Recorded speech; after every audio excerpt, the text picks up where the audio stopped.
ISKCON founder Acharya Srila Prabhupada ki Jai. DVD founder Srila Prabhupada ki Jai. Nitai go to Premanandi. All glorious to the assembled devotees. All glorious to the assembled devotees. All glorious to the lotus feet to Sri Guru and Sri Gauranga. All glorious to Srila Prabhupada.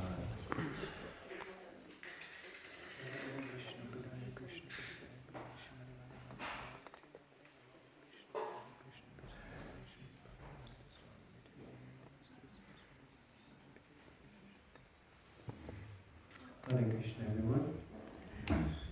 Hare Krishna. Hare Krishna. So it is my great honor and privilege to be here amongst all the exalted Vaishnavas, Sri Damdu Mayapur. Really greatly blessed and supremely honored. I also would like to apologize that I'm sitting here on this big seat like some circus animal. Before all of the exalted and esteemed Vaishnavas. Could you please give me your blessing so that I can speak something relevant and bona fide? And only by the mercy of Vaishnavas is anything possible. Krishna Dharmaprabhu already said, yes, please speak something bona fide. So anyway, I'm very grateful to be here and thanks for the opportunity to speak something, although I am disqualified. By your mercy, I will try. And we are reading from the 10th canto of Srimad Bhagavatam. We're reading chapter 8, and the text is 29. And chapter 8 is called Lord Krishna Shows the Universal Form Within His Mouth. Before we repeat the verse, we can recite the invocation.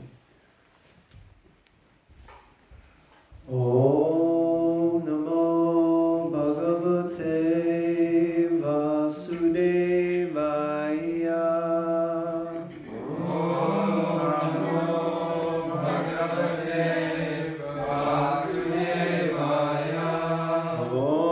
Namo Bhagavate Vasudevaya. Om Namo Bhagavate Vasudevaya. Om Namo Bhagavate Vasudevaya.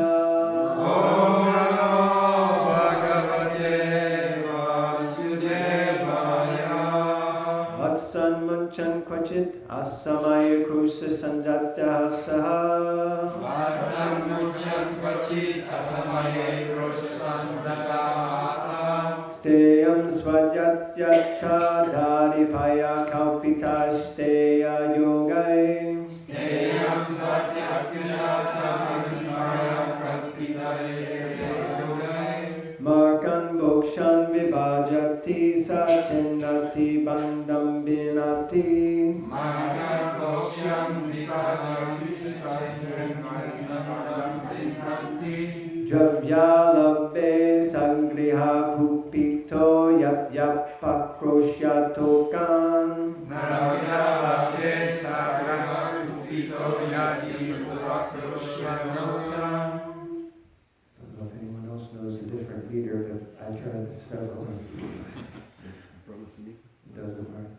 Vatsan Muchan Kuchera Samaya Kusha Sanjatahasa. Like that, several meters long. Vatsan Muchan Kvachit Asamaya Krosha Sanjatahasa. Vatsan Muchan Kvachit Asamaya Krosha Sanjatahasa. Steyang Svatvatyata Tathipaya Kopitai Steya Yogai. Steyam Svatyata Tathipaya Kalpitai Steya Yogai. Makan Bhaksyan Vipachati Sachennati Handang Hinnati. Makan Bokshan Vipachati Sachennati Bandam Hinati. Dravyalabhe Sagraha Kupito Yatyupakroshyatokan. Dravyalabhe Sagraha Kupito Yatyupakroshyatokan. Vatsan munchat vachid asamaye krosha sanjata asaha. Vatsan munchan kvachit asamaye krosha sanjataha saha. Steyam svadyatyata dhati paya kalpite steya yoge. Steyam svadyatyata dhatiya kalpite steya yoge. Markan bokshan vibhajati satchenati bhandam binnati. Markan bokshan vibhajati sajjanati bandham benati. Davyalabe sagriya kupito yatyupakrosya tokan. Dravyame sagyam vito yatyam pakshotrosham. Ladies would like to try.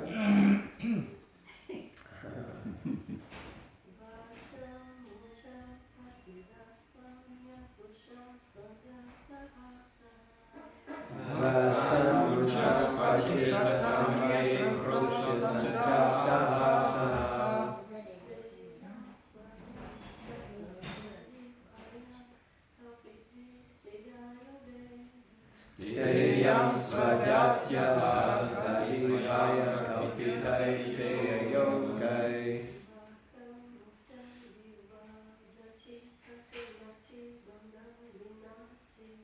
Margan boksham vibhajati sajjanati bandham binati.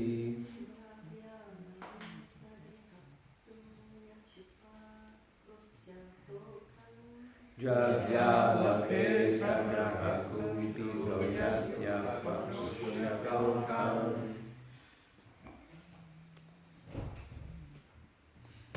Okay, do word for word.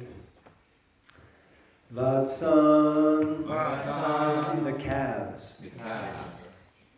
Munchan, releasing. Kvachit, sometimes.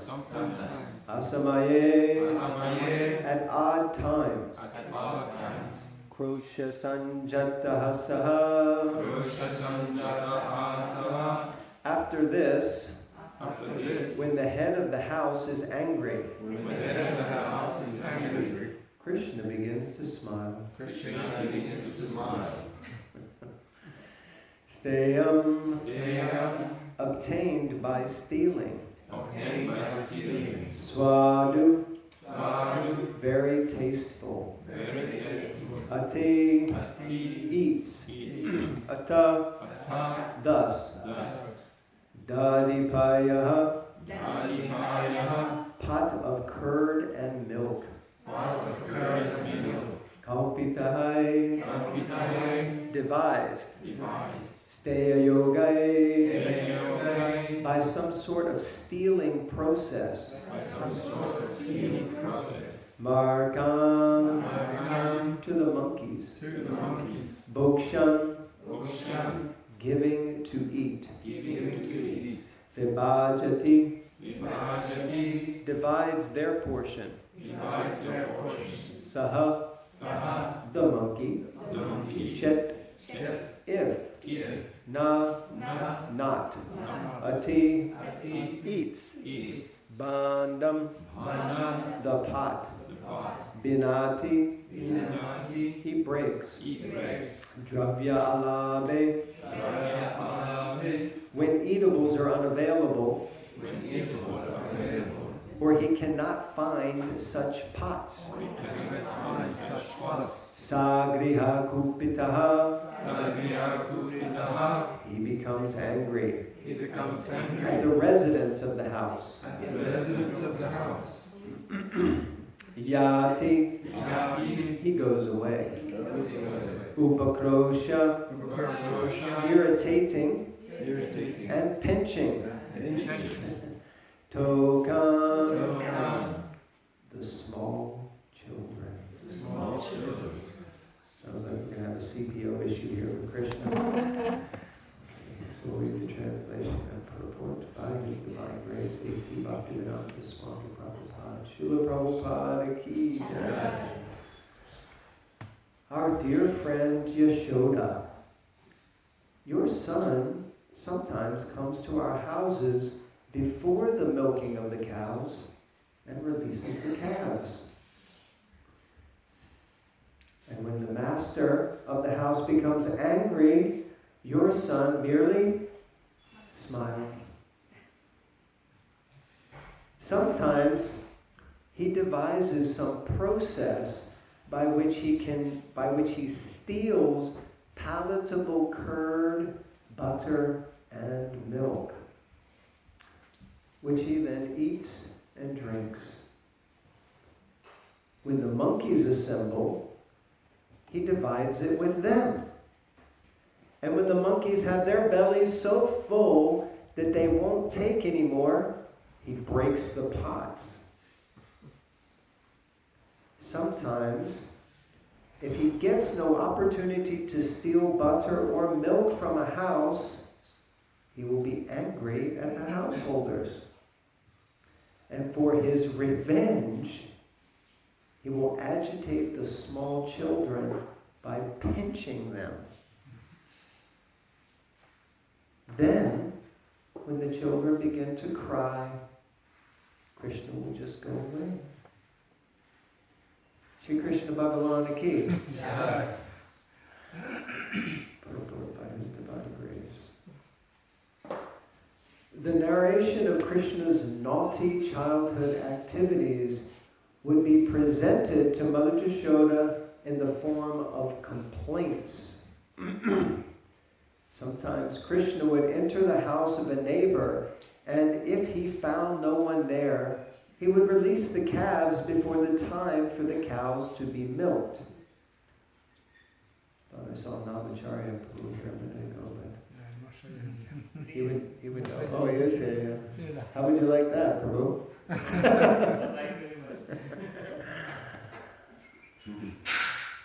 The calves are actually supposed to be released when their mothers are milked. But Krishna would release them before that time, and naturally the calves would then drink all the milk from their mothers. When the cowherd men saw this, they would chase Krishna and try to catch him, saying, "Here is Krishna doing mischief." But he would flee and enter another house, where he would again devise some means to steal butter and curd. Then the cowherd men would again try to capture him, saying, "Here is the butter thief, better capture him." And they would be angry, but Krishna would simply smile, and they would forget everything. Anyone here wishes they had that potency? Sometimes in their presence, he would begin eating the curd and butter. There was no need for Krishna to eat butter, since his belly was always full. But he would try to eat it, or else he would break the pots and distribute the contents to the monkeys. In this way, Krishna was always engaged in mischief making. If in any house he could not find any butter or curd to steal, he would go into a room and agitate the small children sleeping there by pinching them. And when they cried, he would go away. Jai Srila Prabhupada ki jai. Om Gyanatimirandasya Jnananjana Shalakaya Chakshurumilitam Gena Tasmai Shri Guruve Namaha Shri Chaitanya Manobhishtam Stapitam Gena Bhutale Swayam Rupa Kadamayam Dadati Swapadantikam Vandeham Shri Guru Shri Yuta Parakamalam Shri Guru Vaishnavanscha Shri Rupam Sagrijatam Sahagana Raghunatanvitam Tam Sajivam Sarvetam Savadutam Parijana Krishna Chaitanya Devam Shri Radha Krishna Padam Sahagana Lalita Shri Vishakam Vitamsha He Krishna Karuna Sindhu Dinabandhu Jagatpate Gopesha Gopika Kanta Radha Kanta Namostute Tapta Kanchana Gaurangi Radhe Vrindavaneshwari Vijamalusute Devi Pranamami Hari Priye Pancha Kalpatarubhyascha Kripa Sindhubhyeva cha Patitanam Pavanebhyo Vaishnavebhyo Namo Namaha Shri Krishna Chaitanya Prabhu Nityananda Shri Advaita Gadadhara Shivasati Gaura Bhakta Hare Krishna, Krishna Krishna, Hare Hare, Hare Rama, Rama Rama, Hare Hare. Jai Shri Prabhupada ki jai, Gauri Vaishnava ki jai. So without looking at your devices, I don't think the translation is up here. There are 5 things that Krishna did to create mischief. Anyone can remember what they are? Yes, dear Mother Chintamani. He would break the butter, go into the houses of the gopas and gopis, and find the picking the butter and the curd, break them. Yes. And try to eat it, but he couldn't eat the gift to the monkeys. Yes. So that is 2. No, that's perfect. Anyone else? So he would break the pots and try to eat it himself, or he would, actually that was 3. He would steal the milk and curd and eat it. He would then feed it to the monkeys, and when the monkeys had their fill, he would then break the pots. 2 more. Yes? When the owner of the house was angry, he would just smile. Yes, exactly. When the owner of the house was angry, he would just smile. And why was the owner of the house angry? Because he would have let the calves go and drink all the milk from the mothers. So that's the first thing. So the mother cows' milk bags that were so full from the night, the day before, all of a sudden they would be empty because the calves would drink them all. And what is the last one? Pinch the kids. He would pinch the kids, let's put it simply, yes. He would just pinch kids. Anyone here when they were a youngster would pinch other kids? Okay, we see who really is the naughty ones now. And of course every parent loves it when the kid gets pinched and starts to cry. We all love the sound of crying children. Anyone here who doesn't like the sound of crying children? So here we see Krishna. Yeah, it's quite amazing actually. This is God. This is our God. Our God is a mischief maker. Our God steals. He agitates, irritates.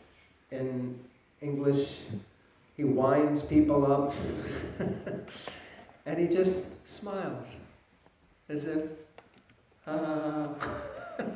what are you going to do? And what happens when Krishna smiles after he winds someone up? What do? They just forget all about it. They're like, oh, it doesn't matter. It's okay. So, we've read through 9 cantos to come to this 10th canto. And the 10th canto is described as the smiling face of the Lord. So we start with the 1st and 2nd cantos, which are the lotus feet of the Lord, and slowly make our way to the 10th canto, which is compared to the lotus face of the Lord, where we're looking directly into the eyes, which is the way that Srila Prabhupada also explained we should take darshan of the Lord when the curtains open. The tendency is to immediately look at what? The face. But Srila Prabhupada explained actually we should start with darshan of the lotus feet. We should start at the feet, and we should really, really meditate on the lotus feet of the Lord, and then slowly make our way up to his calves and his thighs, and his transcendental navel or his tummy, and his arms and his broad chest, his neck, and then up to his face. So in the same way, Srila Prabhupada encouraged that we should read the Bhagavatam systematically from the first canto up to the 9th canto before entering into the 10th canto. What is the tendency amongst people? To skip directly to the 10th canto. And Srila Prabhupada would speak about these professional commentators, these persons who just speak about the 10th canto, and specifically, most inspiringly, they like to speak about the Ras Lila.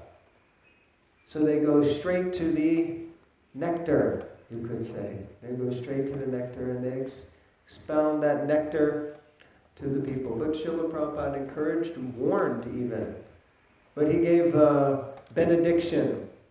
He said that if you systematically read from the first canto up through the 9th canto, he said, and I always love this, you will be sufficiently God-realized to enter into the 10th canto. You will be sufficiently God-realized. It's amazing, huh? Srila Prabhupada giving us so much, just access to becoming God-realized in this one lifetime, just by reading. Now, I won't ask how many have read systematically from the first canto to the 10th canto. We know that, unfortunately, reading is not a high priority for everyone always, and lots of devotees don't read. But hopefully we're all reading the Bhagavatam, because the Bhagavatam is also a window into the spiritual world. And it's not different from Krishna himself personally. So when we read the Bhagavatam, we're associating directly with Krishna. And we're also associating directly with Krishna's pure devotee, Srila Prabhupada. Srila Prabhupada explained that these purports are my yes, my ecstasies, my transcendental ecstasies. And we're very blessed and fortunate to have as Grace Krishna Dharma Prabhu and other Chintamani who are here, who are very, very exalted personalities who have dove deep into the Bhagavatam, reading every verse, every line, discussing it threadbare, again, as Srila Prabhupada explained, and also presenting beautiful narration of the Bhagavatam in the form of these books, Brilliant as the Sun, which I cannot encourage devotees to read enough, and I do all the time. By the way, I'll collect my commission later, but little plug here. No, these books, who here has read Brilliant as the Sun? Any of these books? Oh my goodness. So they are not only available in ebook or paperback copy, but also in audio book. So, because I find these days lots of devotees, they prefer to hear and listen rather than read. So anyway, these books are so beautiful and just dramatic narration, and really brings the Bhagavatam to life. So like this, we've come to the smiling face, and Srila Prabhupada explains that we will be sufficiently God-realized to enter into the 10th canto. Why? Why do we need to be sufficiently God-realized to enter into the 10th canto? Why? What's the point? It's required qualification. Because it requires qualification. Yes. Why does it require qualification? I'm just being a stubborn, rebellious person imposing this question. We have to know his greatness before we can, become intimate with someone. Prabhupada says you have to understand who he is. What is his greatness and position and power? You can't just assume familiarity. Nice. Yes. So we can't just presume familiarity. We know this term, this saying, familiarity breeds contempt. And what does that mean? What does contempt mean? If we, huh? Exactly. Very nice. Yes, we can just think Krishna is an ordinary person, not understanding his greatness. Very nice. Anyone else? Any other thoughts? Yes. I think we superimpose, very similar to what they say, but we superimpose our mature conceptions, which is lust, greed, anger, Nice. people Yes. is bad boy. But actually he's just exchanging love and increasing love. There's nothing to do with his lust, greed, anger. That's right. Thank you so much. Yes. We would have a tendency to superimpose our own consciousness onto Krishna. And I was thinking that, for me, this is kind of the answer that I arrived at. Because, of course, all of us now have made leaps and bounds of progress in spiritual advancement and development. Actually, as Srila Prabhupada explained, bhakti is the elevator. So we all went, got in the elevator, and the music started playing, Hare Krishna, Hare Krishna. And next thing you know, we're on the transcendental platform, right? Everyone here is on the transcendental platform? Well, yes and no. Prabhupada says we are, but of course we don't think we are, and never in any crowd have I done that and a devotee raised his hand. Or you ask, anyone here a pure devotee? But actually Prabhupada said we're all pure devotees, right? We may not be pure devotees in perfection, but we're pure devotees in the process. In the process, or in practice. Prabhupada, when asked, he said, a mango is a mango. And the devotee said, Jai Prabhupada. And he said, whether the mango is green or whether the mango is ripe, it is still a mango. And as long as the green mango stays connected to the tree, then eventually it will become a ripe mango. So like that, pure devotee in practice, pure devotee in perfection. But actually, I know I forget just how deeply absorbed in the mode of ignorance I used to be. Of course, I've become more aware of how deeply absorbed in the mode of ignorance I still am. But we forget how deeply absorbed in the mode of ignorance we used to be. And how so many people are they're in it so deep that they don't see anything else. They hear, they listen to whatever is being said around, and they just accept that as the way that it is. Yes? And we kind of forget that's how we also used to be.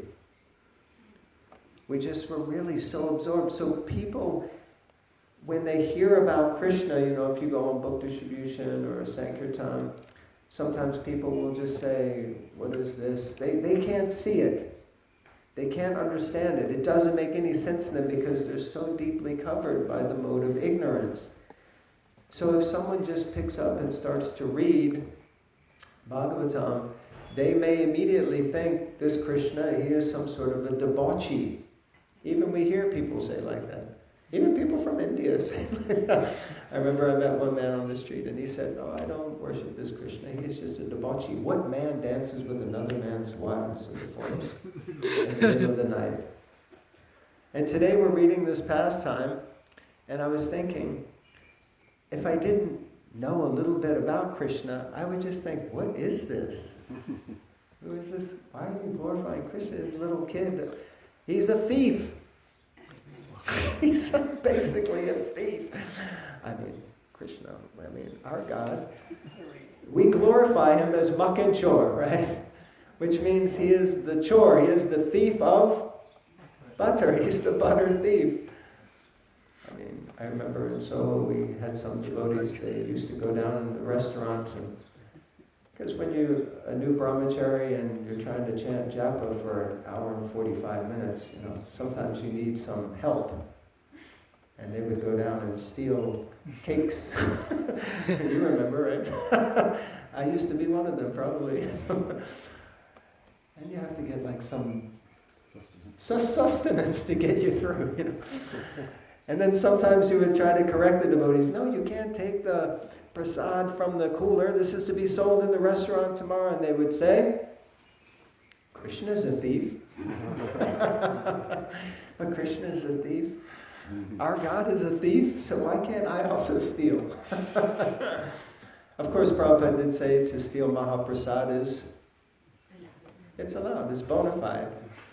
Of course, whoever you steal it from may not feel the same way. I remember hearing Chandramauli Maharaj tell pastimes in New Vrindavan where the pujaris used to put the Mahaprasad in like a locked safe and hang it out the window so devotees couldn't get to it. But devotees would still get to it. And once they even like blew open a safe door to steal the Maha. So we should never underestimate the potency of a pure devotee to get Mahaprasad. Following in the footsteps of Krishna. So we read this, we see Krishna, he would go and he would make people angry. Now, as I was reading this, I was thinking, this is interesting. How Krishna, we're learning about Krishna. This is Krishna's nature. Krishna is a cowherd boy. He's a little boy, and he likes to play games. He likes to create mischief. He likes to start trouble. And after he starts it, he likes to laugh. And I was thinking, how in my own life, sometimes, Krishna has started some trouble. Anyone here has had that experience? Some trouble in their lives? Yeah. If you don't raise your hand, then I'm definitely going to hang out with you more often, because trouble seems to, it's like synonymous with Krishna consciousness. Some challenge or some test is there, right? And it's like, when I'm not in a real proper Krishna conscious space, it becomes frustrating. Anyone here becomes frustrated in general by life sometimes? Anyone here has ever gotten a little angry even? Anyone here has ever gotten a little angry even with Krishna? Like, Krishna, why are you doing this to me? I mean, you might not say it like that. I remember speaking with one senior devotee once, and she was talking about another devotee, and she was saying, and slowly she started talking more and more. It became like this, and then eventually she said, I've been tolerating them for 15 years. I was like, I'm not sure that is the definition of tolerance. I think that might be more like suppression, and it's probably going to cause you some serious health issues if we don't sort this out. But sometimes we can be a little frustrated, right? Because we're taught that Krishna, a blade of grass, moves without the sanction of the Lord. Right? And who's moving the blades of grass? A mischief maker. Isn't it? So how are we meant to understand that Krishna is just like pinching children, right? I mean, has anyone ever been pinched? What to speak of getting properly pinched? Just to travel here, we had to go on the metro in Paris the day after the Olympics finished. And I was thinking, me and Tirupati Gauranga were crammed into this cart. It is so hot. And I said, I feel like I'm in Bombay. And he said, I was just thinking the same thing, because we were packed in, like literally our feet were barely touching the ground. So crowded. And people pushing and bumping. And how do you feel when someone bumps into you? Irritated. Irritated, yes. You're immediately like you do this teeth sucking. Why have you bumped into me? Keep some space. Keep some space around me. Or if you go to India, in India they definitely have a different concept of spatial awareness. I'm not quite sure how they managed during lockdown, but anyway, it's like there's clearly no space here, and someone will come and make space and sit down. Anyone said that? It's like, there's space. We could fit 4 more people in here. So it's like, and we become so agitated and irritated. And sometimes Krishna in our life, he just comes right in and just gives a little pinch, just to kind of wind us up. Isn't it? Now we don't think no, it couldn't be Krishna, it's all me. No, it's Krishna. It's Krishna. He's just pushing. And I was thinking, why is that? Why do I get so wound up when Krishna, the mischief maker, creates mischief in my life? And I was reminded of something one senior devotee once said to me. He said, don't take yourself so seriously. And I went, what? What do you mean? I'm a serious, sober Vaishnava. I should take myself seriously. And he said, sometimes you just have to laugh at yourself. Sometimes you just have to be able to laugh at yourself. But the thing is, as we get older, children don't really take themselves so seriously, right? But as we become young adults, we start to take ourselves very seriously. Anyone has that experience? Like you become mature and responsible and things have to be a certain way at a certain time in a certain line and a certain, right? Anyone has that experience? And if anything comes in to kind of mess that up a little bit, immediately agitation, irritation, upset, disturbance. Even we might break down and cry. Why me? Why? But Krishna is just trying to help us to not take ourselves seriously. Because Krishna likes to play. And he knows that this world is just a temporary place anyway. In the famous words of George Harrison, Dr. George Harrison, all things come to pass. Or we know the famous story, I think, of, was it King Solomon's ring? The king, he wanted this ring. He had heard there was this ring that when you had an insignia written, inscripted inside of it, and when you read it, if you were sad, you would immediately become happy. But if you were happy and you read it, you would immediately become sad. And why is that? Because written inside were these words, that this too shall pass. Because it all comes to pass. I remember hearing a lecture very early on, His Holiness Jaya Maharaj said that when things are going good, that's when you should be worried. It's only a matter of time before things get tough again. He said, so therefore, when things are tough, you should be really happy. Because it's only a matter of time before they get good again. So this is the nature of the material world. And Krishna is just perpetually trying to remind us that this is the situation here. It's not, it's real because it's Krishna's energy, but it's just temporary. The material world is just a temporary place. Look at these bodies. We take these bodies so seriously, right? Especially in youth. Yes, this body, look at this body I have.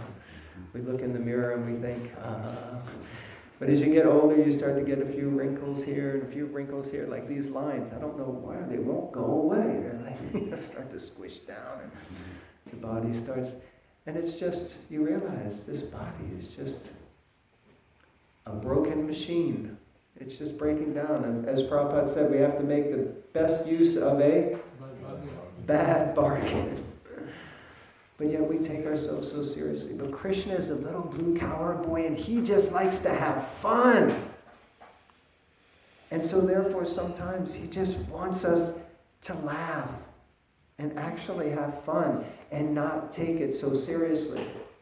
Now, this doesn't mean that we shouldn't take certain things seriously.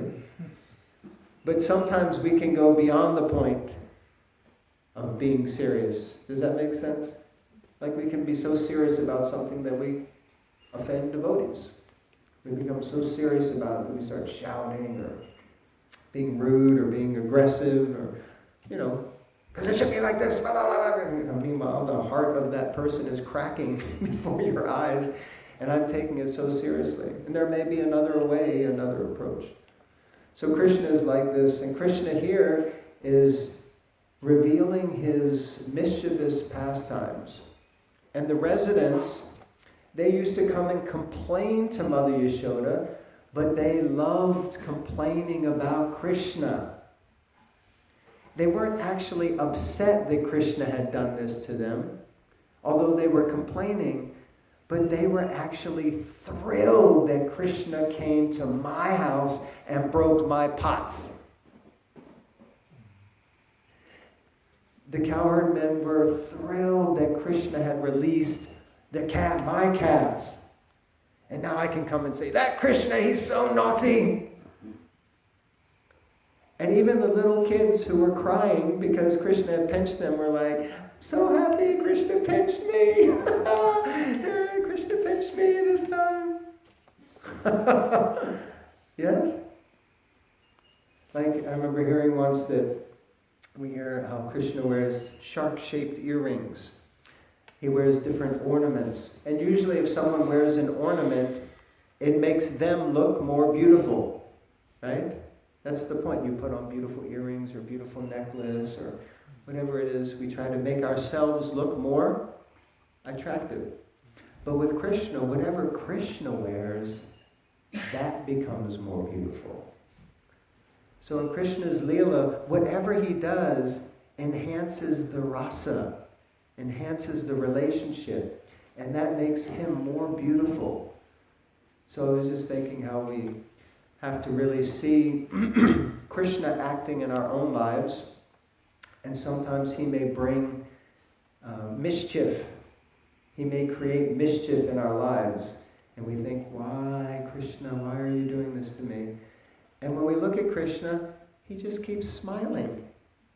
He's always smiling. How can you play that flute when you've created so much mischief in my life? That's okay, don't worry. He's like, it's all okay. And he's creating difficulties so that we come closer to him. So that we come closer to him. Anyway, I'm rambling on now. I think I'll stop. There's 5 minutes left. If anyone would like to create any mischief in my life, you're most welcome. Send Prabhu. Yes, Prabhuji, thank you. Does a devotee also sometimes, must think that the mischief of whatever wrongs comes into my life is not created by Krishna but by myself? Very nice. Yes, tatenu kampam susamikshimano. So a devotee thinks that ultimately I'm just receiving the reactions of my past sinful activities. But who's delivering the reactions of my past sinful activities? In that purport, it's explained that it's actually Krishna who's delivering it. He's just giving us mild doses of what we actually deserve. And Srila Prabhupada explains that a devotee who takes the process of bhakti seriously no longer has any karma. His karma becomes converted to Krishna karma. And then he says, and Krishna is the doctor who administers that Krishna karma. So it's a difficult thing because we shouldn't blame Krishna, but we can't not see the hand of Krishna.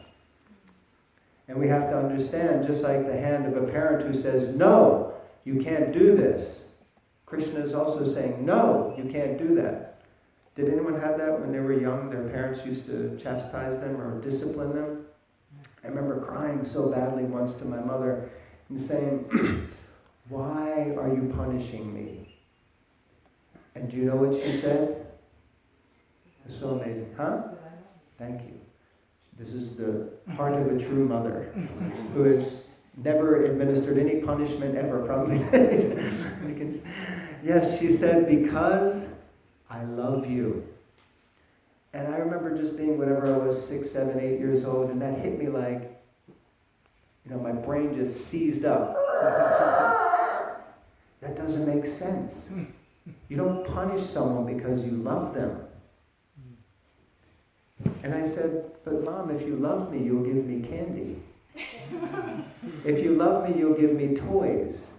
If you love me, you give me ice cream. You don't punish me if you love me. And she said, no, I punish you because I love you, because I don't want you to make mistakes that could possibly harm you. I'm trying to help you because I love you. It didn't necessarily make it any easier, but it was nice to know that my mother loved me. I still didn't want to get punished, but I also realized that I needed to probably rectify something that I had done. But the punishment was still meted out or handed out by my mother. I wasn't punishing myself, although you could say I was, because I was performing the activity that resulted in that. But still, we have to see Krishna's hand. I think, anyway. Does that make sense? Hare Krishna. And, yes, Mother... Okay, yes. Just thank you very much for the class. Thank you for your Very acceptance. nice points, very lively. I was reflecting on the first point you made, that we should go, Prabhupada says, to go not directly to the 10th canto.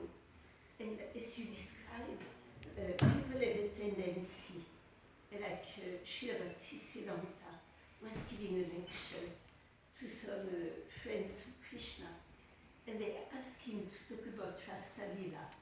And he was saying, no, I'm not qualified.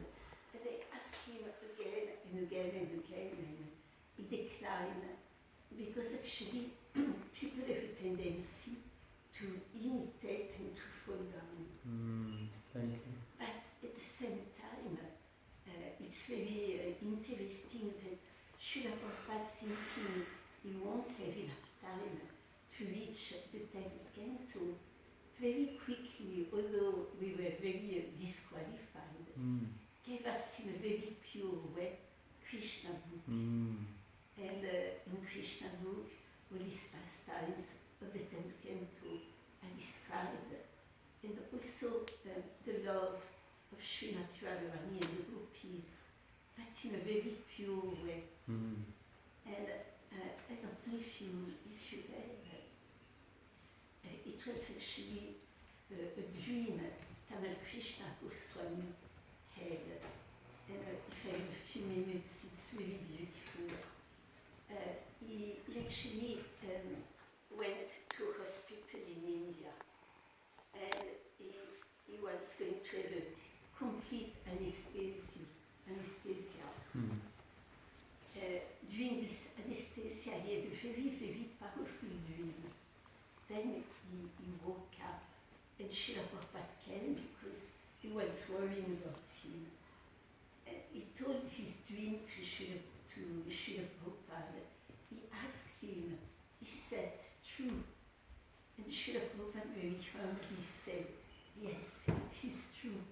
So we won't have time to go through the whole dream. But the dream actually described Lord Chaitanya and all his associates, all our Acharya, the 6 Goswamis of Vrindavan, the wonderful poets like Vrindavan Das Thakur, and then each one in the dream gave Srila Prabhupada the unique quality. So he could fulfill the impossible mission his spiritual master gave him. And one of them was Vishwanath Chakravarti Thakur. He gave Srila Prabhupada the ability to describe Krishna's pastime, the conjugal affairs, in a way that the lusty people of Kali Yuga will see actually by reading them their lust decreased. So that's why by reading Srila Prabhupada Krishna book or reaching the 10th canto, actually we become purified from all our anartha. Wonderful, very nice. Thank you so much. Honey. Everyone can hear? No. Yes. Yeah? Anyone here loving a Dharvika? I think so. The devotees will disappear in 1 minute. So we just give, please say something, Mother Chintama. Well, I thought you went to the class too, and there are certain points you raised that I would love to have discussed more deeply. And one of them was that Srila Prabhupada said we should be sufficiently God realized before we enter into the 10th canto. So I thought just that phrase, sufficiently God realized, Mm. And are we sufficiently God-realized? The same theme came up a few times in your class, how we're all on the transcendental platform. I didn't put my hand up there when you said it, because I thought, what does that mean to be on the transcendental platform? I accept that we can be pure devotees in seed form if our intention is pure. Mm. But to be on the transcendental platform, that is to be sufficiently God-realized. What does that mean? Mm. But the last point I would like to actually, those are points I would love to discuss, but a point I'd like to make a comment on, if I may, is the point that Krishna is giving me, he's playing tricks on me. He's pinching my cheek and irritating me and making me laugh. I think a little bit like the point from Prabhu raised. I accept your point that God's hand is behind everything. Just like the king's hand is behind the laws of the state and the judicial system. Mm. Or whoever the prime minister, or whoever the head of the kingdom, his hand is behind the judicial state. It's him who decides if we drive on the right or the left, what the punishment is if we drive on the wrong side. That's his hand. Does he implement it? No. And that's how I understand, and I'm open to being corrected, is that our karma is coming to us by medium of time. Time is an expansion of the Lord, not Krishna. Krishna is not directly giving it. But time is the judiciary system that works under the auspices, under the ordinance of the Lord. Mm. So in that sense, we can see God's hand, just like we can see the state's hand when we're put into prison or something. So I just wanted to make that distinction because I do obviously, like everyone, we suffer, but I try not to see Krishna giving me that suffering. I see this is under God's karmic laws that now time is giving me my suffering. Because if I turn to Krishna, Krishna does natural things beyond time. When Putana turned to Krishna, if we turn to Krishna and take shelter of him, he can give us, what's the word for it, Get out of jail free card. Yes. If we turn to him with sincerity and the way that pleases him, he's not going to put us in jail. It's time factor that does that. Those are my thoughts, and I'm not saying right. And you opened up a wonderful opportunity for discussion. I want to thank you for that. Thank you. It's very powerful. Yeah, I guess and mood of discussion. Yeah, we don't want to see that Krishna is causing us to suffer. I guess the challenge is that we're seeing things as suffering. Krishna just sees what is there, what is needed or required. And our experience of it or our misinterpretation of something may be that it's causing us suffering. But the more that I remove Krishna from whatever is happening in my life, the more that I remove Krishna from whatever is happening in my life. And if I don't see Krishna's hand directly there, then somehow I get in the way more. I'll give an example, like, it's kind of mundane, but coming here, traveling, I've just been in the UK. My wife was meant to come. She hasn't been back in like 6 months. We've done everything we could possibly do to get her permissions to travel from the US to come back, to be able to come back. She hasn't seen her family in so long. It's like a whole thing. And we were just pushing, trying to make everything. And then in the end, it wasn't happening. Then we were finding ourselves like getting very bummed out, angry, agitated, frustrated. And it was only when I said, actually, Krishna could have made all of this happen 6 months ago. He could have made it happen like Krishna could have performed any of his magic. Then I would have said, oh, Krishna's there in my life. But no, Krishna's also doing this. So Krishna is here with us. He's keeping us from going together for some reason. And now we have to search that out. And as soon as we started thinking like that, all of the suffering disappeared. And we realized that Krishna wouldn't cause me to suffer. I'm causing me to suffer because I'm not seeing Krishna's hand in my life. And as soon as I put Krishna's hand in it, we just thought there must be something else around here that we're meant to be seeing and acting on. And it was a completely different experience. And then, my wife was quite depressed and bummed out. Just realized, no, okay, we have to see that Krishna is doing this.